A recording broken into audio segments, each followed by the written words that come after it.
सुप्रभात।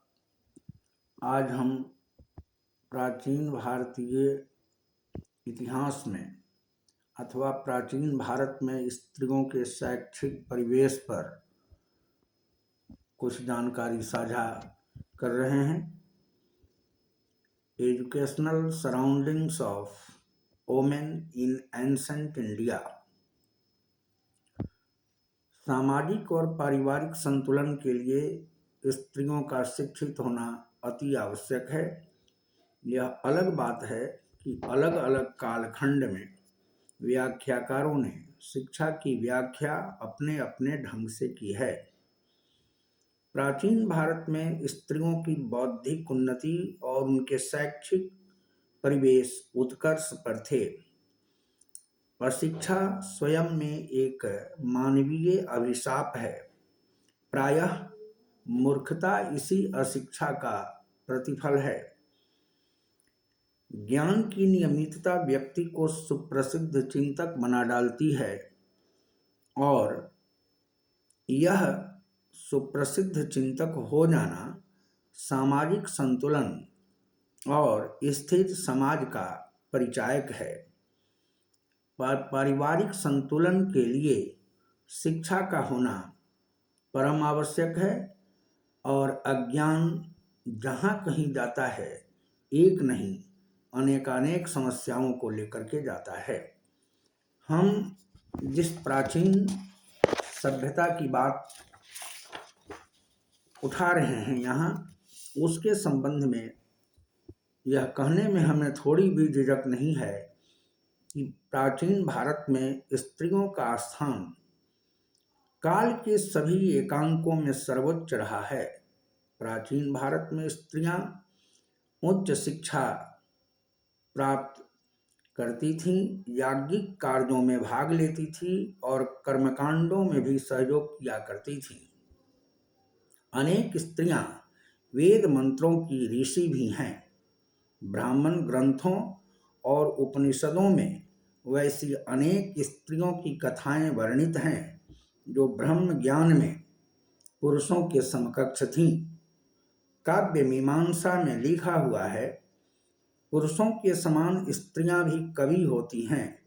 सुना जाता है और देखा भी जाता है कि राजपुत्रियां, महात्माओं की कन्याएं और कौटुंबिक स्त्रियां भी काव्यों और शास्त्रों में पारंगत होती हैं।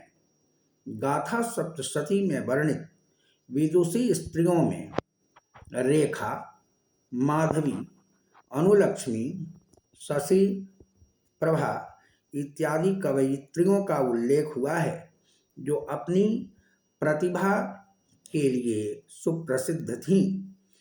कविराज शेखर की पत्नी अवंती सुंदरी अपने पति के समान ही काव्य रचना में दक्ष थी। आदि शंकराचार्य और पंडित मंडन मिश्र जी के बीच जो शास्त्रार्थ हुआ था, उसमें निर्णायक का आसन मंडन मिश्र जी की पत्नी देवी भारती ने ग्रहण किया था। आदि शंकराचार्य हिंदू धर्म की प्रत्येक विधा में निष्णात थे। आदि शंकराचार्य को तर्कशास्त्र, मीमांसा, वेदांत और साहित्य में महारत हासिल था। अतः शंकराचार्य जी के इस अकादमिक परिचय से इतना तो स्पष्ट होता ही है कि पंडित मंडन मिश्र जी की पत्नी देवी भारती भी तर्कशास्त्र, मीमांसा, वेदांत और साहित्य की पंडिता थीं और शंकर दिग्विजय में इस शास्त्रार्थ की निर्णायक भूमिका के लिए विदुषी विशेषण का प्रयोग किया हुआ है। महाकवि कालिदास ने अभिज्ञान शाकुंतलम नाटक में अनुसूया को इतिहास का ज्ञाता कहा है। भवभूति के मालती माधव नाटक में वर्णन आया है कि मालती ने अपने प्रेमी का चित्र बनाकर अपने प्रेमी के पास भेजा था। अपना चित्र देखकर उत्तर के रूप में मालती को संस्कृत श्लोकों से परिपूर्ण अपने प्रेमी द्वारा भेजा गया पत्र मिला। मालती ने अपने प्रेमी द्वारा भेजे गए पत्र को पूर्ण रूपेण समझ लिया था। इस प्रकार भवभूति के मालती माधव में वर्णित मालती निष्णात चित्रकार थीं और संस्कृत साहित्य की मर्मज्ञा थीं। इस कालखंड में सह शिक्षा का प्रचलन भी था। भवभूति के मालती माधव नाटक में ही वर्णन आता है कि दिगंतों से विद्याध्ययन के लिए आए हुए कुमारों और कुमारियों के साथ रहकर कामंदकी ने भी शिक्षा प्राप्त की थी। संस्कृत के सुप्रसिद्ध कोश अमर कोश में उपाध्यायी और आचार्य शब्दों का प्रयोग बार बार आया है। ये सभी सदस्य तत्कालीन व्यवस्था में नियुक्त शिक्षिकाओं की याद दिलाते हैं। बाणभट्ट द्वारा लिखित हर्षचरित में राजश्री का उल्लेख है, जो संगीत, नृत्य और चित्रकला में प्रवीण थीं। गुप्त युग और मध्यकाल में अनेक स्त्रियां ऐसी हुईं जिन्होंने स्वयं राज्य संचालन किया था। वाकाटक राजा की रानी प्रभावती गुप्ता ने अपने पुत्र के नाबालिग होने की दशा में शासन की व्यवस्था का संचालन अपने अनुकूल किया था। सातवाहन वंश की नायिका ने भी अपने पति के देहावसान के बाद शासन की व्यवस्था को अपने पुत्र के वयस्क होने तक संभाल रखा था। कश्मीर के इतिहास में रानी दिद्दा का गौरवपूर्ण स्थान है। चालुक्य वंश में अक्का देवी और भैला देवी ऐसी अनेक रानियां थीं जिन लोगों ने राज्य संचालन अत्यंत सफलता से किया। इस प्रकार प्राचीन काल में स्त्रियां भी पुरुषों के समान ही शिक्षा प्राप्त किया करती थीं। परंतु युग बदलने के साथ ही युग धर्म भी बदल गया। अतः कालांतर में जब इस स्थिति में परिवर्तन हुआ, तब यह लिखा गया, स्त्री शूद्रौ नाधीयताम्।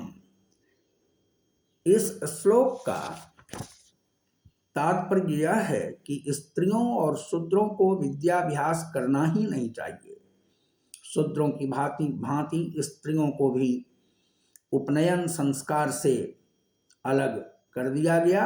इतना ही नहीं, स्त्रियों का कार्य क्षेत्र अपने परिवार तक ही सीमित हो गया। स्त्रियों के लिए विवाह की उम्र 16 वर्ष निर्धारित की गई, जबकि पुरुषों के लिए विवाह की उम्र 25 वर्ष निर्धारित थी। वैदिक काल में यज्ञ का स्वरूप और कर्मकांडीय व्यवस्था अत्यंत सरल था, परंतु ब्राह्मण ग्रंथों के समय तक कर्मकांड एवं याज्ञिक व्यवस्था अत्यंत जटिल हो चुकी थी। चूंकि लड़कियों के विवाह की आयु 16 वर्ष तय थी, अतः इतने कम समय में सामान्यतः शिक्षा में निष्णात होना संभव नहीं था। बात इतने तक ही सीमित नहीं रही। पराशर स्मृति में कन्या के विवाह के लिए 12 वर्ष की आयु तय हुई थी। इस प्रकार स्त्रियां शिक्षा से दूर होती गईं। अन्य स्मृतिकारों ने कन्या के विवाह की आयु 8 से 10 वर्ष नियत की थी। 8 वर्षीय कन्या को गौरी कहा जाता था और मान्यता यह थी कि गौरी कन्या को अनिवार्य रूप से वैवाहिक बंधन में बांध देना चाहिए।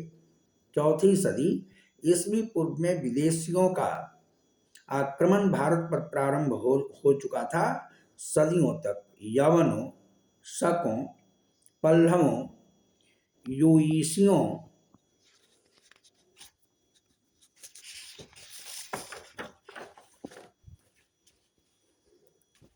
कुषाणों और हूणों द्वारा भारत पर आक्रमण हुआ।